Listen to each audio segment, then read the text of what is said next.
Eastbrook's crown wanted to break the engagement, so I turned around and married his older brother.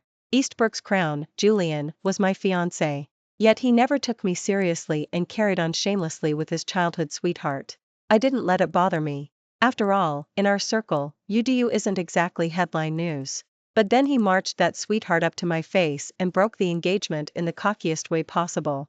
Serena, the woman I love is Lily. Give up your dream of marrying me. I'm done with this engagement. Your family is respectable. After we break up you can still land some other dynasty. I curved my lips in an icy smile. I, the sole heiress of the Sinclair shipping empire, had never needed this contract. If he wanted out, I'd oblige him, only the title of Crown of Eastbrook was about to change hands. It was Julian's birthday gala. I showed up in full regalia as the fiancé, lifted a flute of champagne, and had barely tasted it when Julian strode over, Lily glued to his side, and proclaimed to the entire room, "Serena, I love Lily. Give up your dream of marrying me. I'm breaking our engagement tonight. If the Sinclairs have any class, you'll set me free. Do that and maybe I'll actually respect you. I'm the only heir the Hong Kong-based Sinclair dynasty has, and I had come to Eastbrook for college while discreetly appraising my intended." Since my arrival, Julian had treated me like window dressing while he flirted outrageously with Lily. I'd shrugged it off. Open arrangements are hardly rare in our world. I assumed that, as the vaunted crown, he would still grant his fiancée the necessary courtesy. Instead, he chose his own birthday stage to dump me in front of the city's elite. I didn't let a flicker of emotion show. Quietly I asked, "Julian, did it occur to you that this spectacle will make me the laughingstock of Eastbrook?" The packed hall was so silent a falling pin would have echoed, every gaze welded to the three of us. Lily SHR. Ank under the collective stare. Timidly she said, "Julian, Sinclair is right. You shouldn't humiliate her in public. Think how the Sinclairs will feel. We love each other, but we can't turn her into a joke. I'll fly overseas right now. I won't let your reputation suffer." She tugged free and started for the exit. Julian yanked her back and folded her into his arms as though she were crown jewels. "Lily, love is a two-way street. You're the one I protect, not them." Once she quieted, Julian turned his frown on me. "Serena, we never had feelings for each other. 2 years engaged, always in different cities, never once met. You've studied here almost a year and we've seen each other what, twice? The Sinclairs carry weight in Hong Kong. Surely you aren't clinging to the empty title of Crown of Eastbrook?" Every sentence sounded reasonable, yet each word shoved blame onto me and disparaged my family. My voice dropped to a chill staccato. "If you want out, I grant it. From this moment we are strangers. Just don't come crawling back, Julian. I'll return your betrothal token, you'll return mine." I slid the jadeite bangle from my wrist and held it out. Julian ordered a servant to fetch the Sinclair emerald signet ring. Once I verified it was genuine, I set down my champagne and turned to leave. Lily called after me, "Sinclair, I'm sorry." Tears trembled on her lashes, her shoulders shaking as though I'd bullied her. I wasn't in the mood for theatrics and answered coolly, "Ashford, I'm the one being dumped. Why are you the one crying? Are you hoping I refuse to set Julian free? Or do you love him so much you'd kindly leave the crown on my head? You're madly in love, the breakup is official, shouldn't you be celebrating?" The triple volley cracked her pitiful mask, she bit her lip, shook her head, and mumbled, "You misunderstand, Sinclair. I never meant to shame you. Julian broke the engagement on his own. I know I'm not good enough for him, Eve. Ryan says you two will marry eventually. There's no need to mock me." Her words twisted Julian's heart. He bent his head to soothe her. "Lily, you're priceless to me. Love has nothing to do with pedigree. I'm free now, and you're the only wife I want." Then he fixed me with a contemptuous stare. "Serena, your pedigree is fine. After the split you can still snag some trust fund prince. Plenty of eligible bachelors are here tonight. Want me to introduce you?" I let out a soft, scornful laugh. I, the Sinclair heiress, had never needed this arrangement. I'd granted his wish, only the throne of Eastbrook's crown was about to swap occupants. "Don't trouble yourself, Julian. My future is already arranged. Good evening." With that I walked unhurriedly out of the Sterling mansion. Behind me the gossip ignited, some guests lamented my fate, many more applauded Julian's romantic courage. The crown must truly love his little sweetheart, imagine jilting Sinclair in public. Hong Kong Sinclairs aren't people you cross.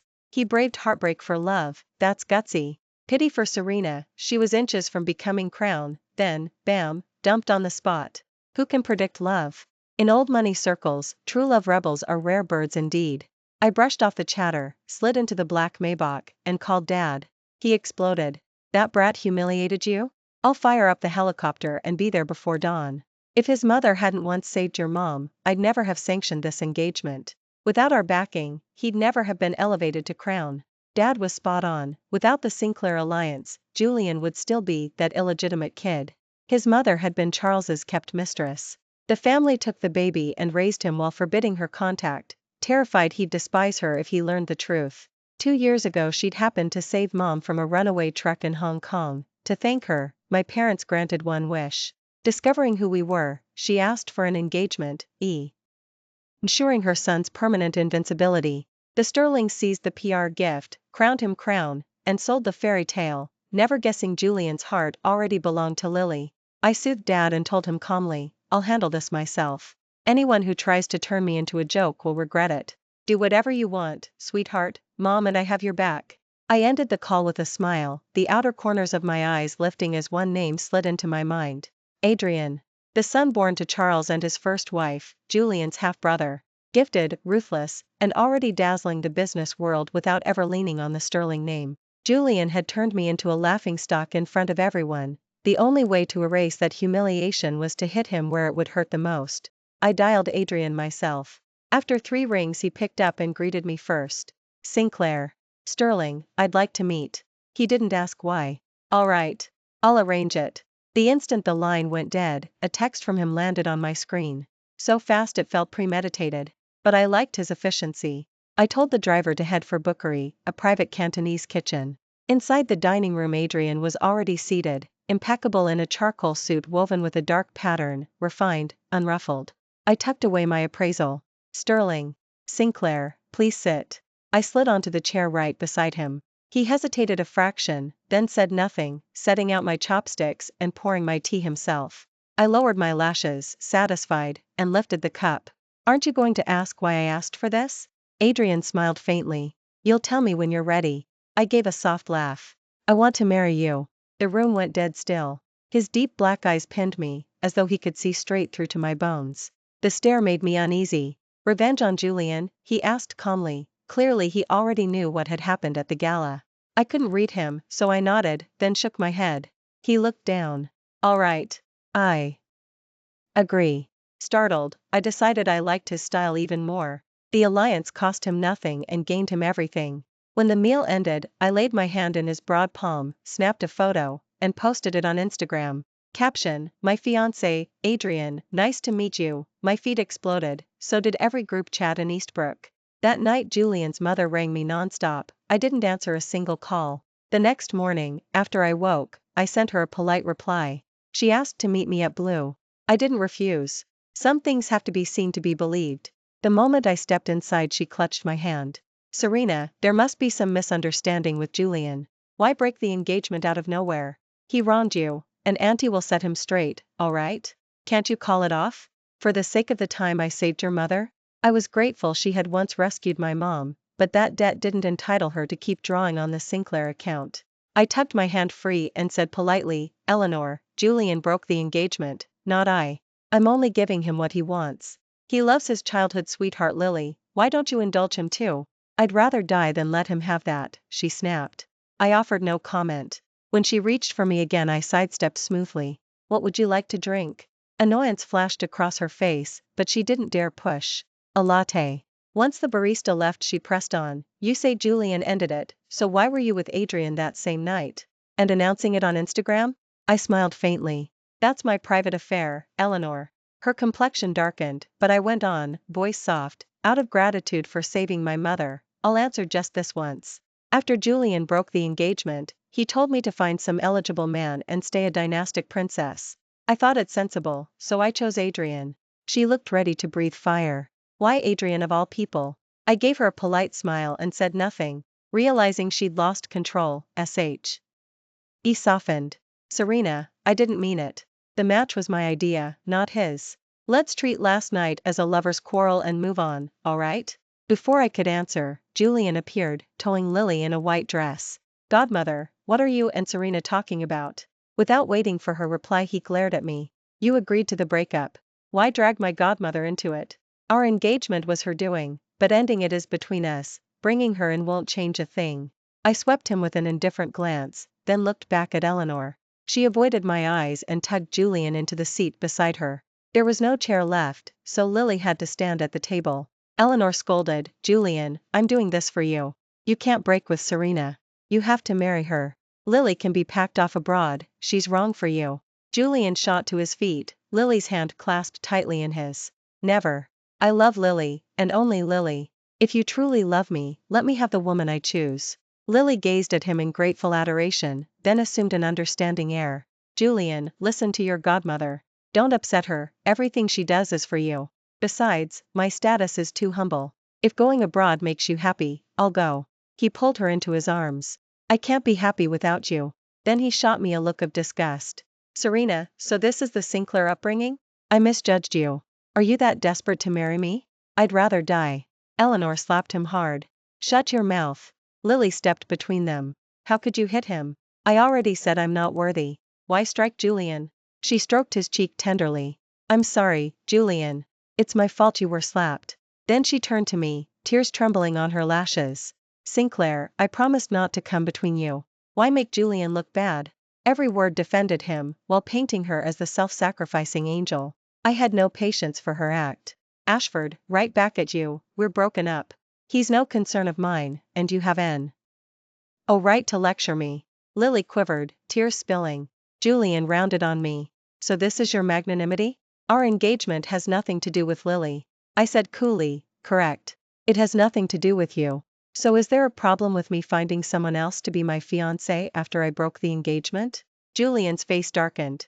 Even if you were looking for someone, it shouldn't have been my brother. I laughed softly. He's an heir from a wealthy family, a perfect match for a Sinclair heiress like me. His flush deepened. Serena, are you still hung up on me? Still dreaming of marrying me? Picking my brother as your fiancé is just to spite me, isn't it? I stared at him without expression, and Eleanor slapped Julian again, hard. I spoke evenly. Eleanor, I hope this is the last time we ever meet. I have matters to attend to, so I'll take my leave. But Eleanor caught my hand. Serena, give Julian one more chance. I'll teach him a lesson for you. Ignoring my refusal, she tightened her grip and launched into a lecture.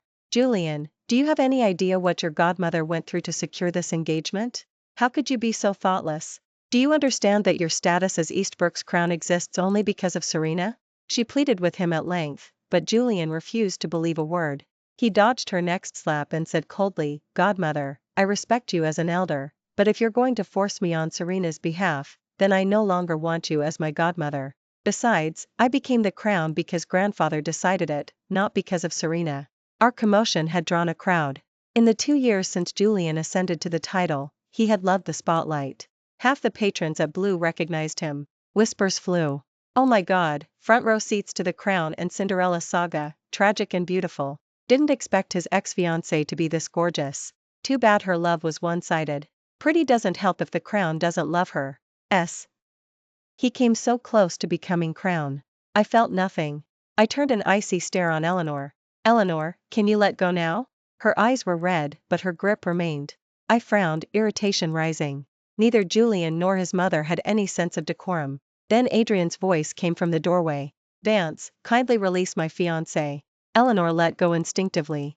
Adrian stepped to my side, taking the hand she had bruised and rubbing it gently. Does it hurt? It hurts. He frowned slightly, then swept Julian with a glacial look. Julian, is this the gentlemanly conduct Sterling teaches? Standing by while your godmother bullies an innocent woman? Julian stared back defiantly. Big brother, what happens between Serena and me is none of your business. So what if you're the eldest? You're still the loser in my shadow, and Serena is my ex. What right do you have to lecture me? She is now my fiancée, and disrespect to your future sister-in-law deserves a beating. The next second Adrian drove a fist into Julian's stomach. Julian doubled over in pain, Lily and Eleanor rushed to steady him. Adrian led me away at an unhurried pace. From that day on, everyone in our circle knew Serena was engaged to Adrian. Because of our pedigrees, comparisons between us and Julian were inevitable. Julian himself began parading Lily in front of us whenever possible. At first they called Lily the luckiest girl alive, saying she must have saved the galaxy in a past life to become crown. She was hailed as a real-life Cinderella who had leapt classes for love. When Adrian and I appeared, the gossip claimed I was acting out of spite, desperate to claw back at Julian. Some even joked that since I couldn't be crown, I settled for becoming the crown's sister-in-law. After more run-ins, opinions shifted. People began saying Adrian and I were a perfect match, equal in looks and brains. Our shared backgrounds, they said, would give us a far happier life than Julian and Lily could ever have. Julia conceded at every new remark. At the next Sterling family dinner, ignoring Eleanor's protests, he insisted on bringing Lily to the ancestral estate. As Adrian's official fiancé, I was, of course, on the guest list. The banquet began at 7. At 6:50 Julian still hadn't arrived. Eleanor sat at her place, glancing at the door, anxiety written across her face. On the stroke of 7, Julian strode in with Lily on his arm, both of them dressed in head-to-toe couture. Every gaze at the long table swung toward them. Theodore, patriarch of the Sterlings, glowered but held his tongue for the moment. Charles spoke first, his voice low. Julian, sit down and eat. Julian mistook the restraint for approval. Tonight, while the whole family is present, let me introduce the love of my life, Lily. I will marry her and give her every honor and luxury imaginable. I expect all of you to like her, to respect her. Eleanor gripped the table, whispering urgently, Julian, dinner first. We'll discuss this later. He brushed her off. Eleanor, you're a guest tonight. Act like one. Besides, after you tried to keep me from Lily, I decided I have no godmother anymore. The words hit Eleanor like a physical blow. She swayed, face bloodless. Charles slammed his palm on the table. You insolent brat, shut your mouth. Julian's neck stiffened. Father, I beg for your blessing. When I inherit Sterling, I'll devote myself to honoring you. Charles's face turned thunderous. Silence, Julian. But Julian dropped to his knees, pulling Lily down beside him. Grandfather, father, grant us your blessing. Charles's fists clenched. He half rose to strike, but Eleanor caught his wrist, tears streaming. Charles, don't hit him. Because Charles still carried feelings for Julian's mother, he stayed his hand. Yet this was the Sterling ancestral estate, and Theodore had no such hesitation. Charles glanced apologetically at me. Serena, forgive the spectacle. I shook my head. Gr. And Father Theodore, I'm Adrian's fiancé, half a Sterling already. Family business is nothing to apologize for, and I'm certainly not laughing. My words pleased Theodore, his stern features relaxed into a smile. Serena understands the big picture. I like that. If Adrian ever bullies you, tell me, and I'll teach him manners. I smiled at Adrian. He murmured, with you so protected, grandfather, I wouldn't dare. Theodore chuckled, satisfied with us both. Still on his knees, Julian pressed on. Grandfather, please give Lily and me your blessing. Theodore shot Julian a frigid glance. When elders speak, is it a junior's place to interrupt? Julian saw the old man's anger, but, banking on his newfound fame as Eastbrook's reigning crown, he barreled ahead anyway. Grandpa, I'm sorry. Still, I beg you, please give us your blessing. Charles's face turned livid, Eleanor's did the same. Both thrust accusing fingers at Julian. Julian, you wretched brat, shut your mouth. Julian, apologize to your grandfather at once. If he stays angry, the fallout will be hideous. Julian refused to read their desperation. He knelt stubbornly on the carpet, demanding an answer from Theodore. Theodore's voice was low and glacial. Julian, are you certain you want to be with her, no regrets? Grandpa, I'm certain. I'll stay with Lily, and I won't regret it. Theodore gave a single nod. Fine. You have my blessing. Thank you, Grandpa. Theodore inclined his head once more and said nothing else. But Eleanor crumpled to the floor in a dead faint. Julian's face flickered with worry, yet he didn't spare his mother a glance. Instead, he led Lily to their seats. Charles apologized to Theodore with his eyes, then scooped Eleanor into his arms without ceremony and strode out of the Sterling ancestral estate. Watching them go, I nearly laughed aloud. A man like Julian doesn't need my help to engineer his own fall. Still, I looked forward to the moment he learned the truth and realized Ed destroyed himself. I saw that moment sooner than expected, barely a month later. The very day Theodore approved Julian's union with Lily, Sterling's support pivoted away from him. First, while he was parading Lily around Eastbrook's nightlife, his black titanium Amex was declined. He assumed it was a bank glitch and rolled up to the branch with his entourage in tow. A teller informed him, Sterling, your card was frozen by Sterling headquarters. You'll need to speak with them to reactivate it. His hangers-on exchanged puzzled shrugs, but none doubted his pedigree. They nudged him to make the call. Yet when he rang Sterling, the receptionist who once tripped over herself to greet him let the line ring unanswered. Anxiety flickered in his eyes. Lily gently suggested, "Julian, why don't we go to headquarters? Uncle Charles will explain everything. Standing here won't settle the dinner bill." Julian agreed. He marched his posse to the Sterling Tower, only to have security bar the doors. Furious, he barked, "Do you have any idea who I am? Are you blind?" "Sterling, I know exactly who you are," the guard replied. "But Adrian has ordered that you're not to enter. You're not on payroll, so you lack clearance." "Adrian?" Julian echoed in disbelief. "Since when is Adrian president of Sterling?" His chorus of fair weather friends chimed in. "Yeah, the oldest son's never been the favorite, how'd he land the throne? Must be a mistake. The crown should be the rightful CEO. Fire that clown, Julian. One word from you and he's gone." Julian bought their bravado. "You're fired," he snarled at the guard. "Disappear, now." The guard scurried off. Julian's smirk died the instant Adrian and I stepped out of the Maybach. The same guard hurried to open our door. "Good afternoon, President." I slipped my hand through Adrian's arm and smiled at the guard. Julian's shock exploded into a roar. "How could you possibly be president? Adrian, you've stooped to hiring act. Wars now?" Adrian and I looked at him the way people regard a broken traffic light. "Julian, didn't father tell you? You've been stripped of heir status." "That's impossible." Adrian's voice was soft and final. "Your black titanium card is frozen, isn't it?" Julian's eyes ballooned. "Every perk of your so-called crown has been revoked. From now on you receive a monthly allowance of $50,000, nothing more." Adrian escorted me inside. "No, this is a lie," Julian shouted after us. "I'll go to father right now." I turned back with a cool smile. "If you're too proud to ask Charles, run to your godmother. I'm sure Eleanor would love to clarify." I glanced deliberately toward the portico. Julian followed my gaze and spotted her. He sprinted over, eyes bloodshot. "Godmother, what the hell is going on?" Eleanor's gaze was a storm of grief and fury. "I warned you not to break the engagement with Serena. You refused to listen. Now look at you, you've lost everything." "But I'm still the crown of Eastbrook," he insisted, voice cracking. Eleanor gave a bitter laugh. "That title was a prop Sterling handed you because you were engaged to Serena. The instant you ceased being heir, the prop was yanked. Crown? You're dreaming. Humble yourself," she went on. "Beg Serena to take you back, marry her tomorrow. Then what you lost can be restored." Julian stared as if she'd lost her mind. Lily burst into tears. "Godmother, am I so worthless that you'd have Julian discard me in front of everyone? I'd rather die." She broke free and dashed into traffic. Julian yanked her back an instant before a cab would have flattened her. Eleanor's voice rang out, raw with desperation. "Julian, defy me and you will regret it." "I won't," he shouted. The timing was exquisite. Theodore arrived with Charles for an unannounced tour. Seeing Julian and his mob clogging the lobby, both men went stone-faced. Charles did not bother with words, he lunged and pummeled Julian with fists and feet. Julian yelped and cowered, yet shielded Lily so none of the blows touched her. When Charles finally stepped back, he barked, "Julian, you are not welcome here." Julian's brows snapped together. "I'm the crown of Eastbrook, why the hell can't I walk into my own family's company? You rode my title for every perk it was worth, and now that I want to be with Lily you're trying to toss me out like trash? Even if I'm no longer the Sterling heir, I'm still the second son. What right do you have to bar me? Adrian says you don't, so you don't." Theodore's voice was iron.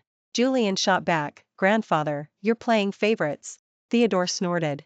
"Damn right I am. If you hadn't been engaged to Serena, I'd never have let an illegitimate son run Sterling. If your mother hadn't begged for the Sinclair match and your father hadn't dropped to his knees, I'd never have let you near the throne." "Illegitimate?" Julian's face drained of color. Theodore clearly felt no need to keep the secret any longer.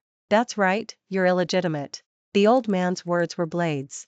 "Ask your dear daddy and your godmother if you want the details. You call me grandfather, so let me be clear, the woman you call godmother is your real mother." Julian swayed, Eleanor caught his arm. Theodore gave them a look of disgust and kept going.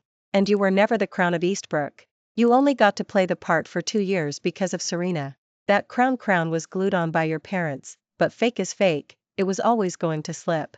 With that, Theodore led Adrian and me into the building. I was in the mood for a show. Adrian read my mind, he hustled me out under the pretext of an errand, then pulled me behind the door to watch. Julian's entourage of fair-weather friends traded awkward glances, and on their way out every single one flicked him a scornful look. None of them uttered a word. Their eyes did all the cursing. Julian's face was bloodless. Dad? Godmother? Mom? W. What the hell is going on? Charles delivered a brutal slap. Your mother paved your road with gold, but you insisted on breaking the engagement to Serena. Now you've got nothing. Father loathes illegitimate children. Pack your bags, you're out. Between Charles's words, Julian finally accepted the truth of his birth. Still he protested, Serena's just some second-tier heiress from Hong Kong. I love Lily, what's so wrong with breaking the engagement? The Sinclair shipping empire dwarfs even Hong Kong's top tycoons. Half of Eastbrook's old money dynasties would kill for a tie to them. Your grandfather never forgave me for bringing you home. If your mother hadn't once saved Catherine's life, there'd never have been a betrothal, you ungrateful brat. Julian's voice cracked. No, this can't be real. Eleanor spoke up. It is, darling. If you don't want to lose everything, go beg Serena. Her words flipped a switch in him. He squared his shoulders. Mom, I'll make her forgive me. Then, to Lily, once I'm crowned again, we'll be together. Lily's eyes reddened. I understand, Julian. I'll wait with you. These two were. I was furious. I dragged Adrian to the entrance and said flat out, Julian, stop dreaming. I will never be yours. Our engagement was the payoff for your mother's life-saving favor. You've milked it for 2 years, the debt is paid. I warned you not to regret the breakup, remember? Julian brushed my words aside, smug as ever. Serena, I've always loved you. You only got engaged to Adrian to spite me, right? I'm ready to marry you now, won't you come back? Lily chimed in, please, Sinclair, forgive him. He loves you, I'll step aside. Eleanor added, Serena, give Julian another chance. Julian, Lily, Eleanor, birds of a feather. Gorgeous, calculating opportunists. When the numbers no longer add up, they drop to their knees. Pity I've never had a soft spot for beggars. I flicked a glance at Adrian. He caught it and decked Julian so fast. The man hit the marble spitting blood. No one insults my fiancé. Take your Lily and crawl back to whatever hole you came from. Vance, keep playing mistress, just don't do it on Sterling property. Adrian's punches landed with surgical precision. The trio scurried off, leaving Charles gaping. I gave a low whistle. Adrian pulled me into his arms. Don't let them upset you. I laughed softly. I'm not upset. You looked damn hot throwing punches. He chuckled. Thank you, Sinclair. Sterling, you were magnificent. I rose on tiptoe and kissed him. Nothing more needed saying. 6 months after our engagement went public, we became husband and wife in truth. I still wasn't sure whether I loved him, but he was tender, thoughtful, and gave me every scrap of dignity a woman could want. My parents swore he was head over heels. I'd always doubted it, until one midnight I woke and stumbled on his secret. Adrian really was crazy in love with me. Because I had been Julian's fiancée first, he'd marked every chance to pay Julian back, with interest. Julian, of course, had it coming. Stripped of every glittering title, he married Lily in a rush. They fought non-stop. He blamed her for his ruin, blamed Eleanor for the lies, blamed both for destroying him. He screamed, hit, smashed furniture. Yet he couldn't let go of the memory of being crowned. He clung to Eleanor's promise that getting me back would restore his throne. He showed up again and again. Adrian's security team ambushed him each time and left him bruised in alleys. After the dozenth beating, Julian caught on and stayed away. But the taste of power had been sweet, and ordinary life drove him mad. Regret chewed him hollow. One night he hacked Lily and Eleanor to death with a kitchen knife, then slit his own wrists. Adrian and I were in the Maldives when the news pinged our phones. We stared at the screen for a heartbeat, then looked at each other and smiled. The sky was flawless turquoise, the water crystal. Our Lee face stretched ahead, clear, bright, and only getting better.